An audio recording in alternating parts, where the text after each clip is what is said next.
வணக்கம். மீண்டும் அமிர்த பாண்டியன் தஞ்சாவூரில் இருந்து ஒரு நீண்ட இடைவேளைக்கு பிறகு நிறைய பதிவுகள் பதிவு பண்ண வேண்டியிருக்கு. அதுவும் போர்வெல் சார்ந்த விஷயம்தான் முக்கியமாக. இப்போ சொல்ல வர்றது, போர்வெல்லில் 2 டைப். நான் முன்னாடியே சொல்லியிருக்கிறேன். ஆக்சுவலாக எவ்வளோ ஆழம் போர் போடுறோமோ அது முழுக்க 500 அடி 600 அடி 1000 அடி எவ்வளவு போடுறோமோ அது முழுவதும் கேசிங் பைப் போடுற ஒரு மெத்தட். இன்னொன்று, மேலே இருக்க லூஸ் ஆயில் வரைக்கும் பைப்பு போட்டுட்டு கேசிங் பைப் போட்டு அதுக்கப்புறம் மலைப்பாங்காக இருக்கும், அதுக்குள்ளே நம்ம ட்ரில் பண்ணுறது. இது 2வது முறை. 2 முறை தான் நம்ம பகுதியில் பெருசாக பயன்பாட்டில் இருக்கிறது. இதில் அந்த மலைக்குள்ளே போர் போடுறதுலாம் நிறைய சந்தேகங்கள், நிறைய காம்ப்ளிகேஷன், நிறைய இஷ்யூஸ் எல்லாம் வந்துக்கிட்டே இருக்குது, கேட்டுக்கிட்டே இருக்கிறாங்க.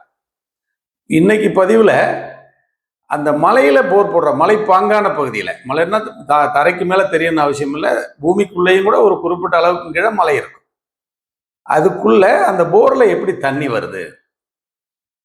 2 விதம். ஒன்று, அந்த மேலே இருக்கிற லூஸ் ஆயில் ஏரியாவில் தண்ணி இருக்கும் பட்சத்தில் அது வழியாக வந்து உள்ளே போகும். அந்த வாய்ப்பு ரொம்ப குறைவு. அதுக்கு பிறகு போர் போடும்போது உள்ளுக்குள்ளே இருக்கிற மலை குன்றுகள் ஒன்றும் ஒவ்வொரு வடிவமாக இருக்கும்.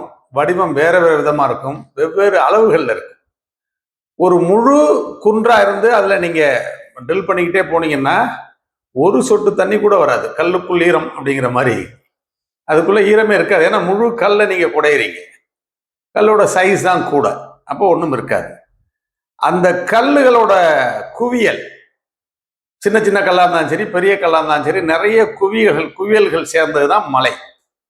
அதில் ஒரு கல் முடிஞ்சு அடுத்த கல் ஆரம்பிக்கிறதுக்கு இடையில ஒரு சின்ன இடைவெளி இருக்கும். சின்னதா பெருசா அந்த இடைவெளி எந்த அளவுக்கு இருக்குதோ அதுக்கு தகுந்த மாதிரி தான் போருக்குள்ள தண்ணி வரும். அந்த இடைவெளிகள் கூடுனா, 1க்கு 2 3 4ன்னு கூடுனா தண்ணி வரும். ஒரு சில இடங்கள்ல 500 600 அடி போற வரைக்குமே ஒரே அந்த குன்று பீஸ்குள்ள போகும், ஒண்ணுமே இருக்காது. வெறும் காத்தும் பவுடரும் வரும். பெருசா தண்ணி இல்லாமல் ஃபெயிலியர் ஆகிறதும் உண்டு. அது உங்கள் பகுதியில் அமைஞ்சிருக்கிற அந்த குன்றுகளோட உள்ளுக்குள்ள பாறையோட அமைப்புக்கு தகுந்த மாதிரி தான் தண்ணி வரும். மீத விஷயங்களை அடுத்த வீடியோவில் சந்திப்போம். நன்றி, வணக்கம்.